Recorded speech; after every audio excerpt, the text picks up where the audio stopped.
I've had the privilege of coaching literally thousands of women around the world over the last decade. And one of the main things that we deal with and talk about is how to heal our hearts from a past betrayal. Someone who cheated on them, someone who betrayed them, betrayed their trust. And so how do you heal your heart from that in a way where you can really open up again and love and be loved fully, freely? And there are some really powerful processes and exercises that we go through. But I'm always amazed at the question as we start unpacking. Most women will come in to these moments and say, I was totally blindsided and I had no idea. And then as they actually start to unpack what happened and the things they saw, and we start going through, well, was there this sign and that sign and this sign? They'll begin to say, well, yes, I did see that. And yes, that was a yellow flag for me. And yes, that was a red flag for me. Because desire affects perception so much. When we're in relationships, if you really love the person, there's a desire that it works out. There's a desire that it all goes well because that's what we're emotionally involved in. And that desire for it to all work out can actually cause us to be blind to the signs that are right in front of us. It can cause us to ignore the still small voice, your intuition that is saying, something's off here. You should bring it up. And it's the women who were willing to speak their truth and willing to bring it up were able to course correct and either see that this guy was not a good guy and release him and then attract somebody new, or help the relationship right before it veered off course. And so today we're going to explore 7 signs that men give before they cheat. How do you know that the relationship is not on a course for what it is that you really want? And so while any one of these 7 isn't a guaranteed slam dunk that your man is cheating on you, these are things that you want to mix and combine with your own intuition. And if your intuition is firing that something's off, the best thing that you can do is talk about it, is bring it up. So let's dive in. The first sign is that your man is a rebel. Now, I know you might be a rebel, and rebel energy is attractive. But there's a certain type of rebel energy. We're not just talking about a man who marches to his own beat, so to speak, or a man who's blazing his own trail. This particular kind of rebel is the guy that wants to skirt the rules. And particularly the guy who skirts the rules and then somebody else has to lose because of it. Like in his business deals, he's okay if the deal goes down as long as he wins, even if somebody else loses. So he wants to cut the line, or the deal that he does, he gets the better end of the deal. It's that win-lose energy, because this is the guy who justifies it's okay for other people to lose because he's got reasons why it matters to him. He's got reasons why it's okay for him to win because of whatever reasons and stories he's got going on in his mind. Instead, the rebel who is just wants everybody else to win, but himself to have full freedom and expression of himself, that's okay rebel energy. Be weary of the guy who brings you along for the ride, but other people lose in the process. You cut in front of them in line or whatever it is, because that guy eventually, when it's inconvenient, when he wants to step out of the relationship and have something else, he's going to justify it in his own mind why it's okay for him to cheat, even though you're the one who loses. The second sign you want to watch out for is narcissistic traits.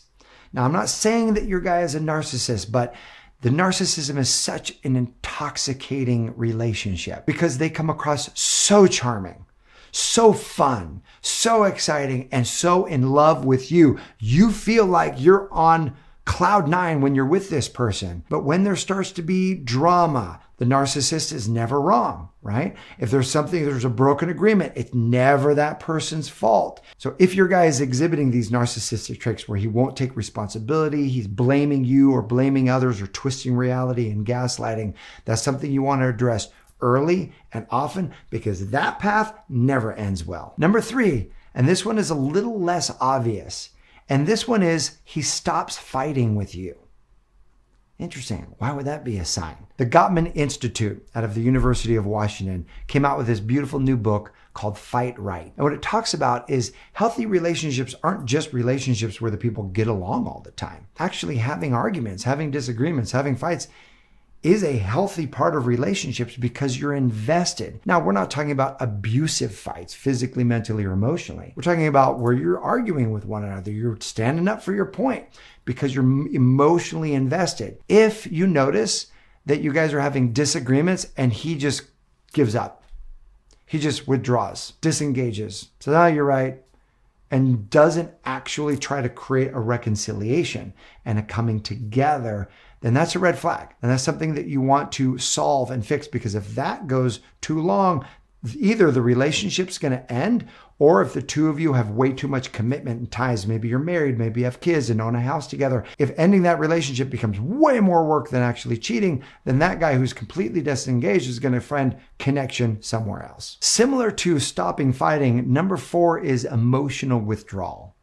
And this is the guy where you notice there's like a sudden decline in his emotional connection with you. Like he doesn't want to talk about his day. He doesn't want to talk about your day. He's not interested anymore. He just completely emotionally withdraws. And then you notice his energy is way higher in other areas of his life and his energy is way lower around you. This is a sign that things are not on the right track. And this is a moment where you want to bring that up and either seek out counseling or have conversations in a way that can bring the relationship back to a place of closeness. Number 5, and this is a warning sign in a relationship, is when your man doesn't feel safe enough to be able to express his suppressed desires in a relationship. It might be the dreams that he has for what he really wants.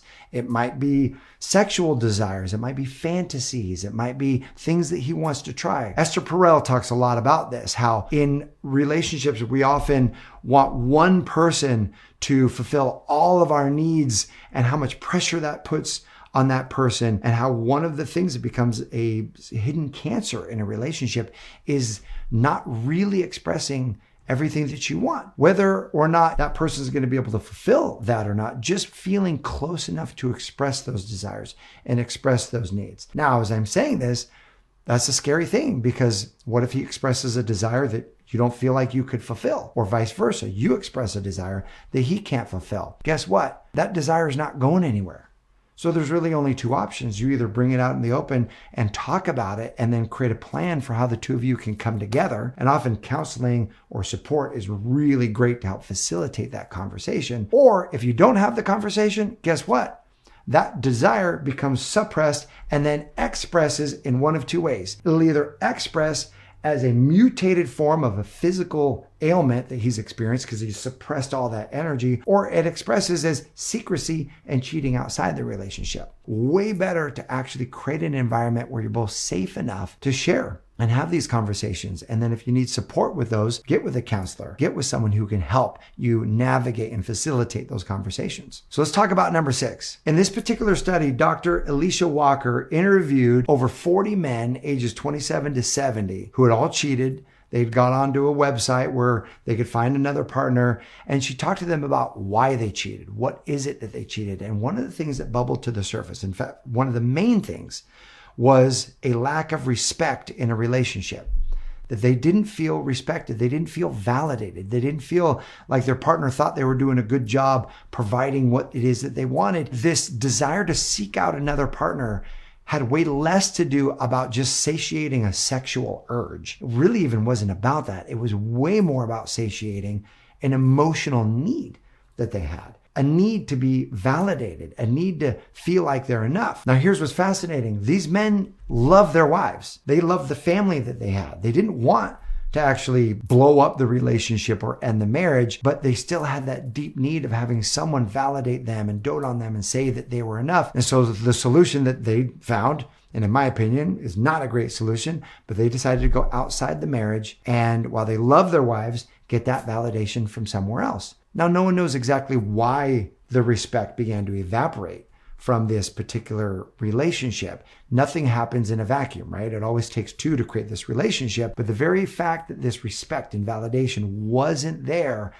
if you want to watch for that in your own relationship, how much are we respecting each other? How much are we validating each other? Because when that dissipates, that's a precursor to either the relationship ending or someone seeking to get it outside the relationship. And number 7, and this is another finding from Dr. Alicia Walker's research, and I found this one really fascinating. 76% of men who said that they cheated reported being in a sexless marriage. But it wasn't just the sexless marriage. It was that they loved their wife, they loved their family, they wanted to make it work, and they reported, now how effective they were, we don't know, but they reported trying to bring this up for years, bring up what it is that they want, bring up things that they're not satisfied about, bring up how to correct the marriage, and nothing improved. No changes were made. The wives just weren't taking them seriously. And I've seen this firsthand in other relationships that I'm around, where a man will bring up a fear or bring up a discontent or bring up something, and the message back from the wife is,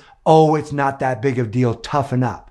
Oh, it's not that big of a deal, you should be okay with this. Stop complaining. Like basically man up and just make it work. And that can only go so far. And so it's, if your man is bringing something up to you, if he's saying, hey, this matters to me, then what if we put a degree of importance on it? Just like the same way he should be doing this for you. He should be listening to you. Your needs and wants and feelings and fears and all your desires, all of that should matter enough that when you bring it up, that we prioritize it. Life gets busy. Life gets stressful. Life gets tough. One of the easiest things to do is say, we'll get over it. Time's going to fix it. But again, these are red flags. If your man is bringing up something where he says, hey, I'm really not happy about this, or I really would love to see a change in this area, that is a sign, a signal. He's waving that yellow flag saying, hey, look, something's off here. And if it gets ignored for too long, that's the guy who's either going to end the relationship or he's going to look for that validation or that part of the relationship